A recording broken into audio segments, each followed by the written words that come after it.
श्री शिवाय नमस्तुभ्यम। हर हर महादेव। दोस्तों, जैसा कि आप सबको पता है 29 मई 2026 पुरुषोत्तम मास की त्रयोदशी तिथि है, जो कि यह तिथि साल में एक बार आती है। और ये तिथि का सबसे जो अनोखा संयोग बन रहा है वो ये बन रहा है कि ये तिथि शुक्रवार के दिन पड़ रही है। अगर आप लोगों ने यह उपाय अभी तक नहीं किया है तो इस उपाय को आप बिल्कुल करिए। और 11 चावल के दानों का जो उपाय है वह उपाय इतना कारगर है कि आप एक बार उस उपाय को करके देखिए। और इस उपाय के बारे में पूजनीय गुरुजी द्वारा अभी की शिव महापुराण कथा में बताया गया है। गुरुजी द्वारा बताया गया है कि जिस भी किसी ने अगर यह उपाय अभी तक नहीं किया है और पूरा साल निकल चुका है तो वह लोग भी इस उपाय को कर सकते हैं, क्योंकि इस उपाय को करने मात्र से ही आपने ऐसा सोचा भी नहीं होगा जैसा आपको फल प्राप्त होगा। पुरुषोत्तम मास की त्रयोदशी तिथि को 11 चावल के दानों का जो उपाय पूजनीय गुरुजी द्वारा बताया गया है, अगर मेरी माता बहनों ने किसी ने अगर यह उपाय अभी तक नहीं किया है तो वो सभी लोग इस उपाय को ज़रूर करें और ऐसा मनवांछित फल प्राप्त होगा आपको जिसकी आपने अभी तक कोई कल्पना नहीं की होगी। क्योंकि शुक्रवार को यह तिथि पड़ रही है और यह एक अद्भुत संयोग है। और ये हरि का महीना पुरुषोत्तम मास चल रहा है, जो कि हरि को अत्यंत प्रिय मास है।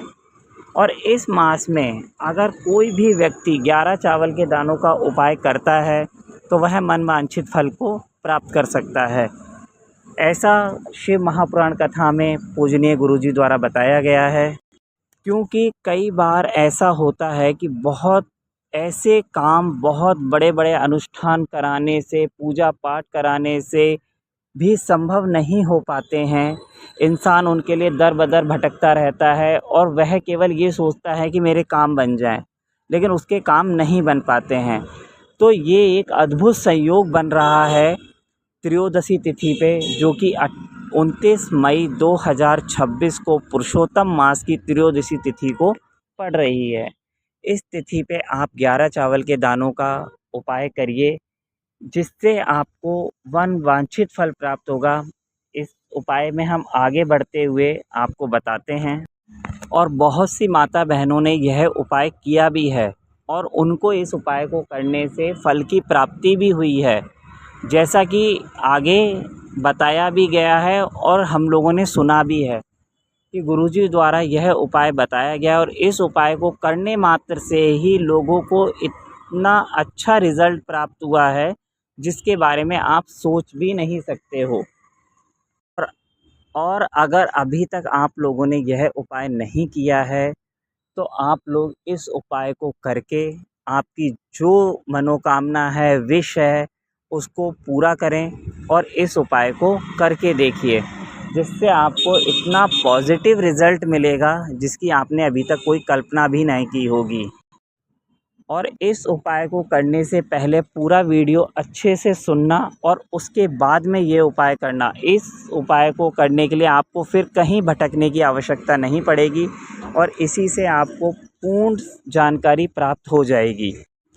इस उपाय को हमारे घर की बड़ी माता बहनें कोई भी कर सकती हैं। और अगर यह उपाय आप लोग सभी अपने लिए भी करना चाहते हैं तो भी आप कर सकते हैं। यह ज़रूरी नहीं है कि यह उपाय घर में कोई एक ही सदस्य करे, यह उपाय घर का कोई भी सदस्य कर सकता है, ऐसा गुरुजी द्वारा बताया गया है।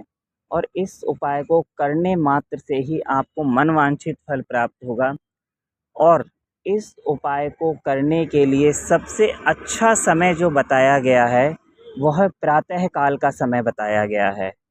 आप लोग प्रातः काल में ये वाला उपाय करिए।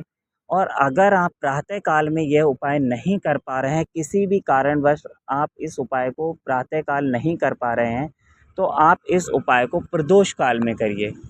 जो हमारा प्रदोष काल है वो संध्या को 6 बजे से लेकर के रात्रि 9 बजे तक है।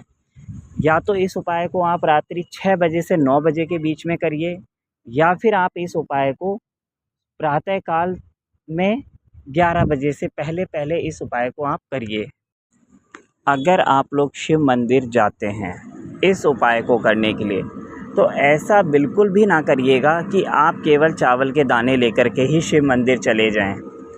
अगर आप इस उपाय को करने के लिए जा रहे हैं तो 1 लोटा जल, जो कि आप सबको पता है कि शिव को बहुत प्रिय है, वो 1 लोटा जल आप अपने साथ ज़रूर लेकर के जाएं। और जो पूजन की सामग्री होती है, पूजन की सामग्री लेकर आप शिव मंदिर जाएं और शिव मंदिर जा कर के शिव जी के सामने बैठें। और फिर जो हम 1 लोटा जल लेकर के गए हैं वो शिव जी को अर्पित करें। और जिस तरीके से आप पूजा करते हैं आप उसी प्रकार से शिव जी की पूजा करें।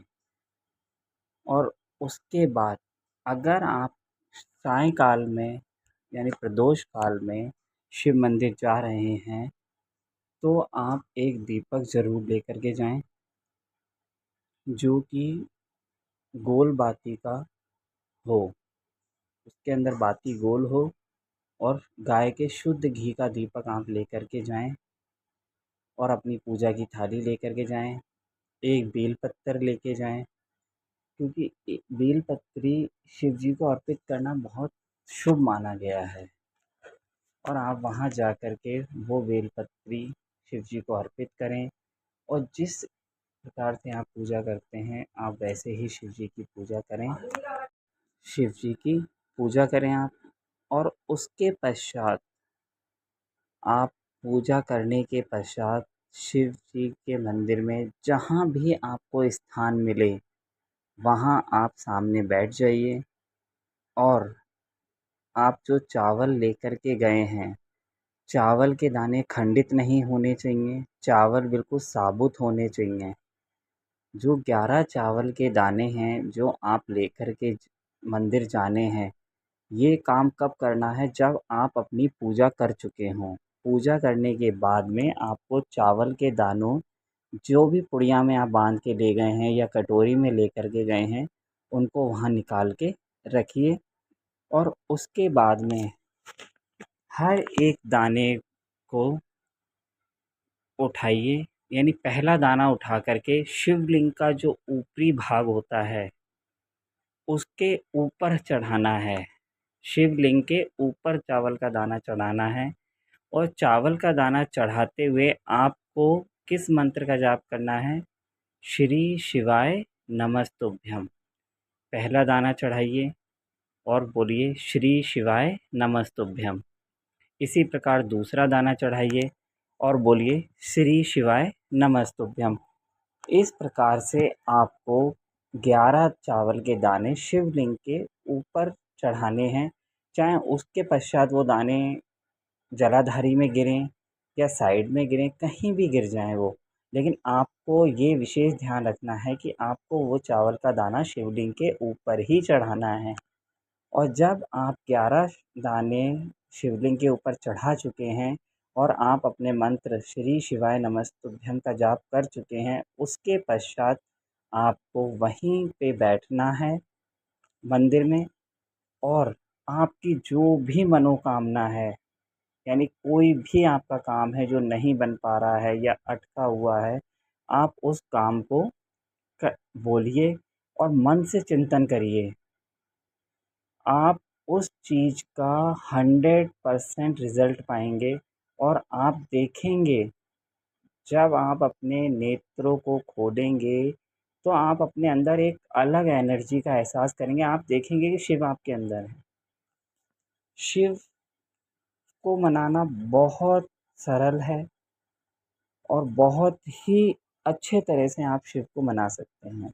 और इस उपाय को करके आप देखिएगा कि आपको कितना अच्छा रिज़ल्ट मिलता है। और जिन लोगों ने ये उपाय किया है उनको रिज़ल्ट मिले भी हैं। इसलिए आप लोग ये मौका बिल्कुल भी ना चूकें आज त्रयोदशी तिथि है 29 मई 2026 को पुरुषोत्तम मास की त्रयोदशी पड़ रही है और शुक्रवार के दिन पड़ रही है, जो कि एक अद्भुत